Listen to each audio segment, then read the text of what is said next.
నమస్తే, welcome to our channel.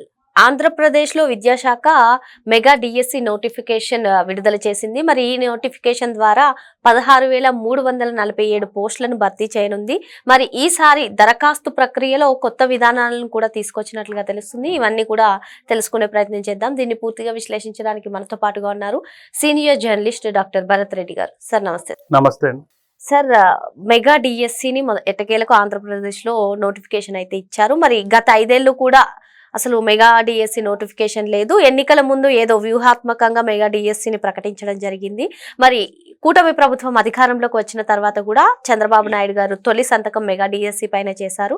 దీనిపైన కూడా వైసీపీ వాళ్ళు కానివ్వండి, ఇతర కూటమిని వ్యతిరేకించే వాళ్ళందరూ కూడా సంతకం అయితే చేశారు, కానీ నోటిఫికేషన్ లేదు, దీని జాడ లేదు అని చెప్పారు. వీరందరికీ కూడా చెక్ పెడుతూ మొత్తానికి మెగా డిఎస్సి నోటిఫికేషన్ వచ్చిందని మనం చెప్పుకోవచ్చు. మరి ఈ నోటిఫికేషన్ ద్వారా 16,347 పోస్టులను భర్తీ చేయనున్నారు. ఈసారి దరఖాస్తు ప్రక్రియలో కూడా కొత్త విధానాలను తీసుకొచ్చినట్లుగా తెలుస్తుంది. ఏంటి సార్ మొత్తం?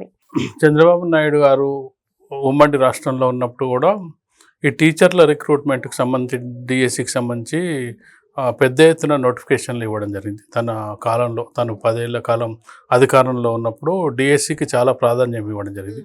అంటే స్కూల్ ఎడ్యుకేషన్ అనేది ముఖ్యమైన అంశం. అంటే హయ్యర్ ఎడ్యుకేషన్ కంటే కూడా ప్రైమరీ అండ్ మిడిల్ ఎడ్యుకేషనే ప్రజలకు అందించాల్సిన అవసరం ఉంది. ఎందుకంటే డ్రాప్అవుట్స్ అనేది కింది స్థాయిలోనే ఉంటాయి. ఒక్కసారి 10th అయిపోయిన తర్వాత డ్రాప్అవుట్స్ తగ్గుతూ ఉంటాయి.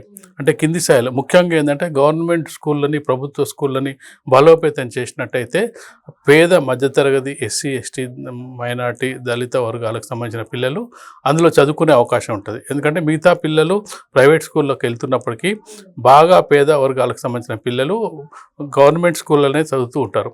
గవర్నమెంట్ స్కూళ్ళనే చదువుతున్నప్పుడు కావాల్సింది ఏంటంటే ఇన్ఫ్రాస్ట్రక్చర్ డెవలప్ చేయాలి. అందుకు సంబంధించిన రిక్రూట్మెంట్ ప్రాసెస్ అంటే టీచర్ల కొరత లేకుండా చూడాల్సిన బాధ్యత ప్రభుత్వాలపై ఉంది.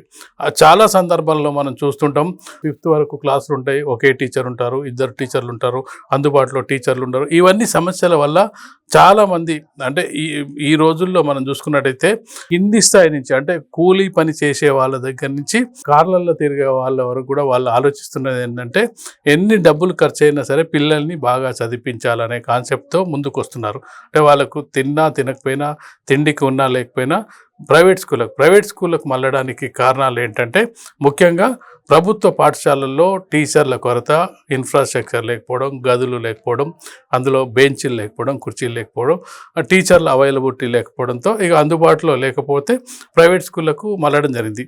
ఇది గత 20 ఏళ్ళ నుంచి కొనసాగుతుంది. ప్రైవేట్ స్కూల్ ఇప్పుడు చూసుకున్నట్టయితే ఎక్కడ చూసినా ప్రైవేట్ స్కూళ్ళ సంఖ్య పెరుగుతుంది. చిన్నవాళ్ళు పెద్దవాళ్ళు కూడా ప్రైవేట్ స్కూల్లో వేస్తున్నారు.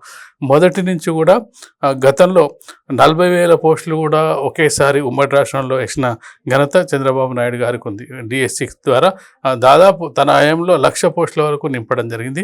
ఆ ప్రక్రియను ఎన్నికల మేనిఫెస్టోలో కూడా మెగా డిఎస్సిని వేస్తూ డిఎస్సి ద్వారా టీచర్ రిక్రూట్మెంట్ చేసి పిల్లలకు ఎవరైతే చిన్నపిల్లల నుంచి 10th వరకు ఉండే వీళ్ళకు డిఎస్సి ద్వారా రిక్రూట్మెంట్ చేసి వాళ్ళకి అందుబాటులోకి విద్య తేవడం అనే ఓ మేనిఫెస్టో ద్వారా ఇప్పుడు అదే ఏదైతే వైసీపీ చెప్తున్నట్టుగా లేట్ అయింది చెప్తానన్నారు, లేట్ అయిందంటే కొంత ఎప్పుడైనా ఒక ప్రభుత్వం అధికారంలోకి వచ్చిన తర్వాత ఒక 5-6 నెలల వరకు వాళ్ళు గతంలో ఏం జరిగింది, రిక్రూట్మెంట్ లోపాలు, గతం పాలకులకు సంబంధించిన విషయాలు ఇవన్నీ తెలుసుకొని నోటిఫికేషన్ విడుదల చేయాల్సి ఉంటుంది. ఎందుకంటే ఇటీవలి కాలంలో చూసుకున్నట్టయితే చాలా లీకేజీల ప్రస్తావన కూడా వస్తుంది. లీకేజీలు జరగకుండా, అక్రమాలు జరగకుండా వేయాల్సిన బాధ్యత ప్రభుత్వంపై ఉంటుంది. కాబట్టి ఖచ్చితంగా అవన్నీ చూసుకొని ఇప్పుడు వేసిన మెగా డిఎస్సిలో మీరు చెప్పినట్టుగా చాలా కీలకమైన మార్పులు చేయడం జరిగింది. ఆ మార్పుల్లో భాగంగా చూసుకున్నట్టయితే ముఖ్యంగా ఆన్లైన్ పరీక్ష విధానాన్ని ప్రవేశపెట్టడానికి ముందుకు రావడం జరిగింది. ఆన్లైన్ పరీక్షా విధానంలో లోపాలు తక్కువగా ఉంటాయనేది కూడా మనకు గత అనుభవాల దృష్ట్యా తెలిసిన ఇది. దీంతోపాటు ముఖ్యమైన అంశాన్ని మనం గమనించినట్టయితే గతంలో వైసీపీ కొంత రిక్రూట్మెంట్ చేసింది. ఆ రిక్రూట్మెంట్ భాగంగా 2 ఏళ్ల కాంట్రాక్ట్ విధానాన్ని తీసుకురావడం జరిగింది. 2 ఏళ్ళు అప్రెంటిస్షిప్ చేసిన తర్వాత నెక్స్ట్ వాళ్ళని రెగ్యులర్ చేస్తానని ఒక విధానాన్ని తీసుకురావడం జరిగింది. అయితే ఇప్పుడున్న కొత్త డిఎస్సి నోటిఫికేషన్ ప్రకారం అప్రెంటిస్షిప్ అనేది రద్దు చేయడం జరిగింది. అసలు అప్రెంటిస్షిప్ అనే విధానమే తప్పు విధానం. ఎందుకంటే ఆల్రెడీ వాళ్ళు బీఈడి కోర్స్ అంటే, టీటీసీ కోర్స్ అంటే వాళ్ళు 2 ఏళ్ళు ప్రత్యేకంగా ట్రైన్డ్ అవుతారు. టీచర్కి సంబంధించిన అంశాలని సైకాలజీ కానీ, మనస్తత్వ శాస్త్రాన్ని కానీ, పిల్లల సైకాలజీ ఇవన్నీ కూడా వాళ్ళకి 2 years వాళ్ళకి ఆల్రెడీ ఎక్స్ప్లెయిన్ చేస్తారు. బీఈడి అందులో టీచర్స్కి రిక్రూట్మెంట్లో భాగంగానే డిగ్రీ అయిపోయిన తర్వాత చేసే బీఈడి కానీ, ఇంటర్ తర్వాత చేసిన ఈ టీటీసీ దీనికి కానీ వాళ్ళకి ఖచ్చితంగా పిల్లలకి ఏం కావాలో అంశాలు చెప్తారు. మళ్ళీ వాళ్ళకు అప్రెంటిస్‌షిప్ అనే విధానమే తప్పు. ఎందుకంటే నువ్వు మిగతా రిక్రూట్మెంట్ చేసినప్పుడు గ్రూప్ 1 ఐఏఎస్ ఐపీఎస్ మిగతా రిక్రూట్మెంట్ చేసినప్పుడు వాళ్ళకేం అప్రెంటిస్‌షిప్ ఉండదు, డైరెక్ట్ ఉద్యోగాలు ఇచ్చే ప్రక్రియ ఉంటుంది.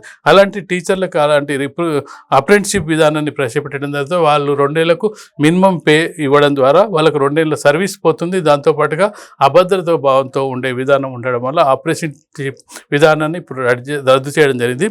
ఎవరైతే రిక్రూట్ అవుతారో as per rule of law ప్రకారం, యాజ్ పర్ నామ్స్ ప్రకారం ఎవరైతే రిక్రూట్ అవుతారో డైరెక్ట్ రిక్రూట్ అవ్వగానే వాళ్ళందరూ కూడా ప్రభుత్వం ఏదైతే బేసిక్ స్కేల్ ఉందో ఆ బేసిక్ స్కేల్ ప్రకారం వాళ్ళని రిక్రూట్ చేసే అవకాశం ఉంది. ఇది పెద్ద మార్పుగా చూడొచ్చు. ఎందుకంటే ఇటీవలి కాలంలో కోర్టులు కూడా చెప్పడం జరిగింది, కాంట్రాక్టు, అప్రెంటిస్‌షిప్ ఇవన్నీ విధానాలని రద్దు చేయాలని చెప్తున్నా.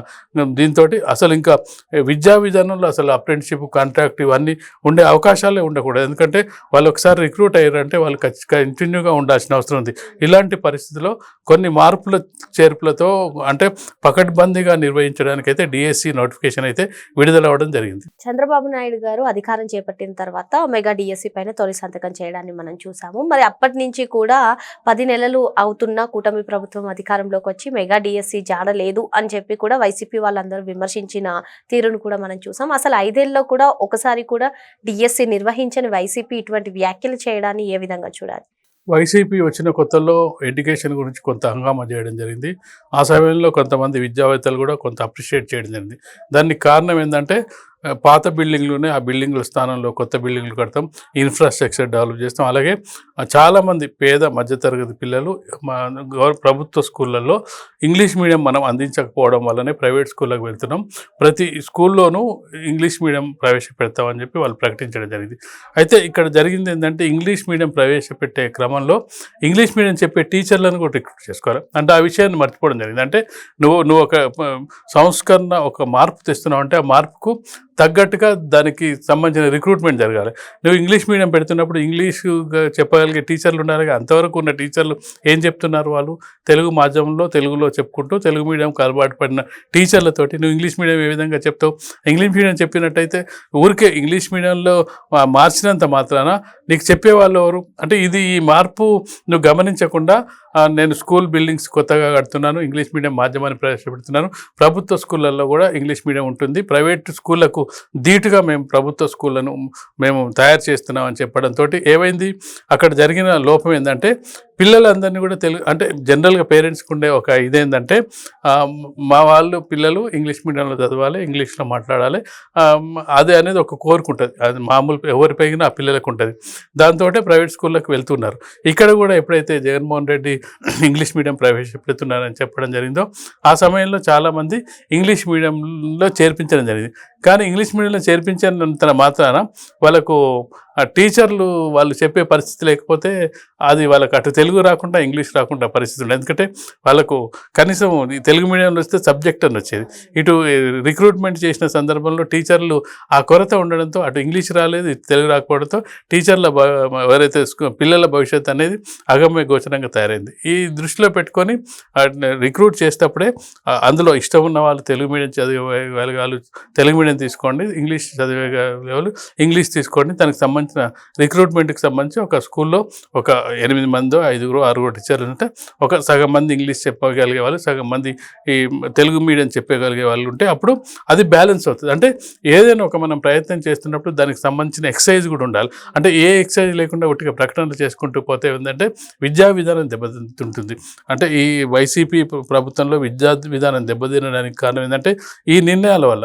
మనం చేస్తున్న పని బయటికి పబ్లిసిటీకి మంచిగా అనిపించినప్పటికీ లోతుగా వెళ్ళినప్పుడు ఇలాంటి సమస్యలు ఉన్నాయి. వీటన్నిటిని దృష్టిలో పెట్టుకుని అప్పుడు తెలుగు మీడియాను ఎత్తేస్తున్నారనే పెద్ద ఎత్తున విమర్శలు కూడా రావడం జరిగింది.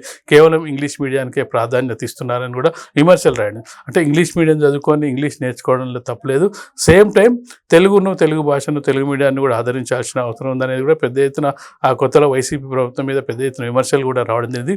సరే, ఏది ఏమైనప్పటికీ ఇప్పుడు చేస్తున్న రిక్రూట్మెంట్ ప్రకారం విద్యా వ్యవస్థను బలోపేతం చేయడానికి కొంత సమయం తీసుకున్నప్పటికీ అందులో గతంలో చేసిన డిఎస్సిలో ఏవైతే లోపాలు ఉన్నాయో ఆ లోపాలు సరిదిద్దుకుంటూ అప్రెంటిస్షిప్ విధానాన్ని రద్దు చేయడం, దాంతోపాటుగా చూసుకున్నట్టయితే ఆన్లైన్ విధానాన్ని ప్రవేశపెట్టడం, గతంలో ఎవరైతే ఈ డిఎస్సి గతంలో వైసీపీ ప్రభుత్వం ప్రకటించిన డిఎస్సిలో ఎవరైతే ఫీజు కట్టారో వాళ్ళకి ఫీజు మినహాయింపులు ఇవ్వడం, ఇలాంటివన్నీ కూడా కేర్ తీసుకొని ఖచ్చితంగా దాన్ని నిబద్ధతతో పూర్తి చేయాలి, డిఎస్సిని కంప్లీట్ చేయాలి, ఎగ్జామ్ను రిక్రూట్మెంట్ వరకు పకడ్బందీగా ఉండాలనే ఉద్దేశంతో నోటిఫికేషన్ రావడం జరిగింది.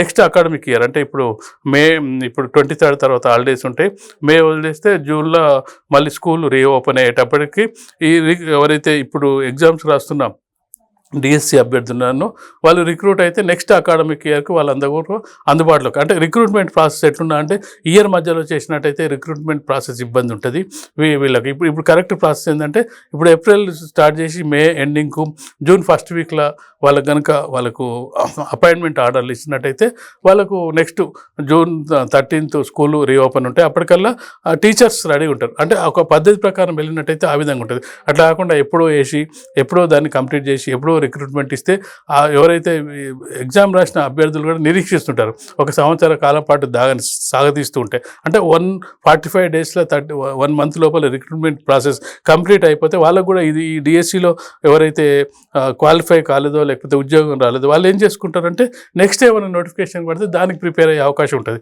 దీన్నే నీకు సాగదీసి ఒక 6 నెలల కాలం దీని మీదనే కాన్సన్ట్రేషన్ చేసినట్టయితే ఏమైంది, వాళ్ళు వేరే ఎగ్జామ్ రాసుకోకుండా అవుతుంది, దీనికి ప్రిపేర్ అవుతుంటారు. లాస్ట్కు అది రాయలేరు ఇది రాయలేరు. అందుకని చెప్పి ఇది ఒక 30 డేస్లో ఈ ప్రాసెస్ కంప్లీట్ అయిపోతే తర్వాత గ్రూప్ 1 గ్రూప్ 2 లేదంటే ఇంకా వేరే రిక్రూట్మెంట్స్ వచ్చినప్పుడు వాళ్ళు ఇక్కడ మిస్ అయిన వాళ్ళు అక్కడ వెళ్ళే అవకాశం ఉంటుంది. కాబట్టి ఏదైనా ఎగ్జామ్ స్టార్ట్ చేసినప్పుడు రిక్రూట్మెంట్కి సంబంధించిన నోటిఫికేషన్ వచ్చినప్పుడు వితిన్ 1 month 1.5 monthలో కంప్లీట్ చేసినట్టయితే ఆ 1 month 1.5 monthలో వాళ్ళకి రిక్రూట్మెంట్ పూర్తయిపోద్ది, వాళ్ళకి పోస్టింగ్లు వస్తాయి, మిగతా వాళ్ళు మిగతా ఎగ్జామ్స్ ప్రిపేర్ అయ్యే అవకాశం ఉంటుంది. కాబట్టి ఇది రైట్ టైంగా భావించవచ్చు మనం. ఓకే సార్, మరి మొత్తానికి కూటమి ప్రభుత్వం నిబద్ధతతో విద్యా వ్యవస్థను బలోపేతం చేయడానికి బేగా డిఎస్సిని నోటిఫికేషన్ జారీ చేసిందని చెప్పి సార్ చెప్తున్నారు. Thank you sir.